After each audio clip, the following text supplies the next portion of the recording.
Yang kedua, tentang kesejarahan sastra Arab. Kesejarahan sastra Arab ini, historiografi sastra Arab ini, kita bisa membaginya secara umum dua tahap. Yang pertama sebelum Islam, yang kedua setelah Islam sampai masa sekarang, sampai masa kontemporer ini.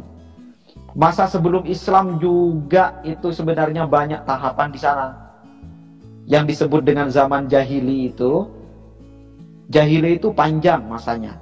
Kalau orang Arab percaya bahwa masa jahili yang pertama itu ya masanya Hammurabi itu, di mana mereka menciptakan undang-undang Hammurabi di Mesopotamia. Itu yang pertama, berapa ribu tahun, begitu tua sekali. Itu orang Arab, minimal bapaknya orang Arab lah. Mereka percaya ke bangsa Arab itu lahir dari situ, kebudayaannya. Mereka menganggapnya itu Arab, jahiliyah pertama. Jahiliyah kedua yaitu menjelang masa Nabi ini yang sudah menggunakan bahasa Fusha yang kita kenal sekarang ini. Kalau dulu kan bahasanya bahasa Assyriat, bahasa-bahasa kuno. Sama dengan Jawa, Jawa dulu kan bahasanya bahasa Kawi. Sekarang bahasanya sudah bahasa Ngoko, bahasa seperti ini. Kalau dulu kan Kawi masih. Sama dengan itu kira-kira. Tapi ini ribuan tahun. Kalau bahasa Kawi ke bahasa Jawa sekarang kan cuma berapa ratus tahun nih langsung hilang gitu. Kalau itu enggak. Itu ribuan tahun prosesnya. Nah, masa setelah Islam juga terbagi beberapa tahap. Biasanya ditandai dengan perubahan peta politik. Makanya peta sastra Arab itu, historiografi sastra Arab dimulai dari masa awal Islam, masa Umayyah, masa Abbasiyah, masa Utsmaniyah, baru masa kontemporer. Itu kan melalui perubahan politik sebenarnya. Nah, itu kira-kira secara umum seperti itu. Nah, yang menarik ini karena ini di perempuan membaca, jadi sebenarnya sastrawan-sastrawan perempuan itu selalu hadir di tiap-tiap masanya ini. Selalu hadir. Kalau di masa jahili ada banyak, saya tidak bisa menyebutkan karena betul-betul banyak sekali. Kalau yang kami pelajari itu ada Al-Khonsa, ada juga bahkan bisa disebut ada Sofiyah binti Abdul Muthalib, bibinya Nabi itu juga syair, juga syairah, juga penyair. Juga ada yang menyebutkan juga Fatimah Az-Zahra sama Aisyah juga, mereka dua-duanya penyair. Cuma kalau di kami di literatur di Al-Azhar itu tidak dimasukkan karena mungkin riwayatnya yang kurang sabit atau bagaimana, tapi kami tidak diajarkan. Kalau seperti Al-Khonsa itu kita diajarkan memang dari Al-Azhar. Selalu setiap masa ini muncul penyair-penyair perempuannya, termasuk di masa kini. Di masa kini ini banyak sekali penyair perempuan yang muncul. Ada penyair yang disebutkan itu penyair yang lahir di antara dua masa, sebelum Islam sampai setelah Islam.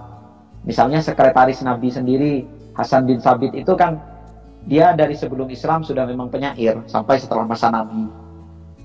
Jadi kalau dulu itu Nabi kalau jalan-jalan, ini dalam riwayat ini jelas, Nabi kalau berkendaraan itu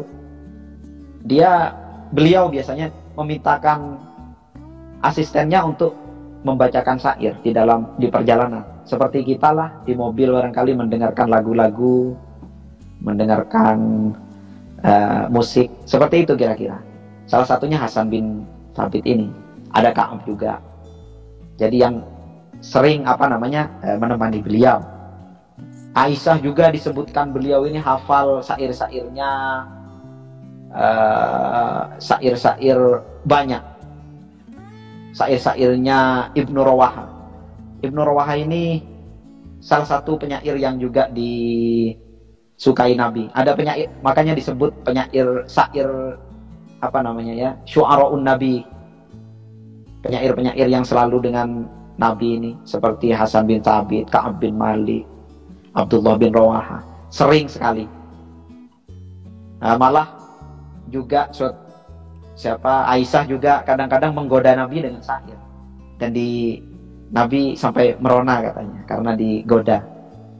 Ketika sedang menyikat sepatunya, Nabi ada keringatnya mau menetes gitu. Jadi wajahnya merona karena panas ya kan, merona wajah Nabi.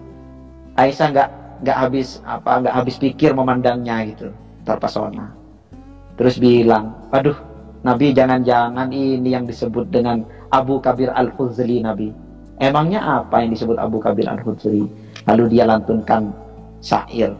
Cuma saya malu karena di sini pasti banyak penyair. Kalau saya lantunkan kurang elok gitu. Pada intinya Abu Kabir Al-Huzli itu menyebutkan tentang perkik merona merah itu. Nah, Aisyah melantunkan syair itu dan Nabi merona merah jadinya. Dan dia suka sekali dengan syair itu. Abul Kabir Al-Huzli ini sebenarnya dia penyair yang bisa dikatakan penyair pra-Islam. Setelah mengenal Islam malah nggak nulis syair lagi gitu. Abu Kabir Al-Huzli ini. Setelah mengenal Islam dia tidak produktif lagi lah, yang menulis tapi menggubah. Di sana itu bukan menulis ya, menggubah, menyanyikan. Ansyada syi'ron, bukan allafa syi'ron kalau di sana itu. Bukan, di sana itu ansyada, menyanyikan. Nah, kemudian ini lanjut lagi sedikit tentang perkembangan kemudian selanjutnya. Kalau di masa, barangkali coba saya cari contoh-contoh lah di setiap masa.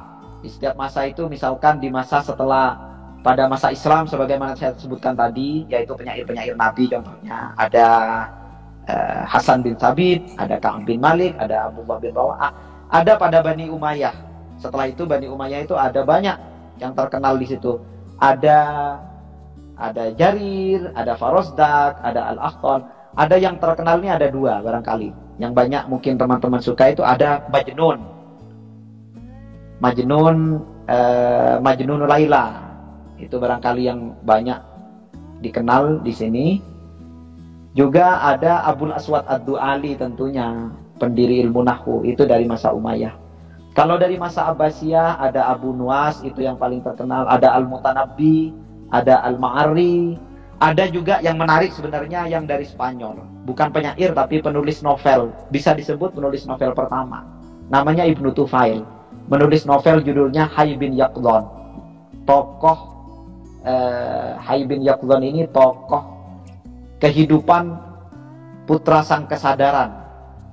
Hayy bin Yaqdhan ini menulis novel tentang seorang anak yang lahir tanpa ayah dan ibu, tetapi karena dalam tanda petik konspirasi alam yang mendukung. Dia menyebutkan satu daerah yang sangat persis sekali dengan daerah yang akan kita membayangkannya itu pasti Nusantara.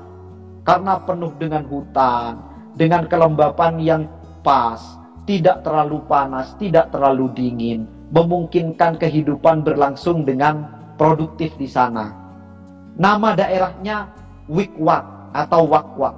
Kita mengingatnya pasti, oh ini Fak ini pasti. Ya kan?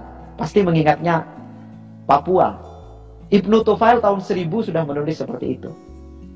Luar biasa, sudah lebih dulu dari Marco Polo, lebih dulu dari yang lain-lain. Dia sudah mengenal Nusantara. Jelas sekali penggambarannya di sana. Salah satu penelitian skripsi saya tentang tentang Hayy bin Yaqdhan karya Ibnu Tufail ini, karena ada 3 versi.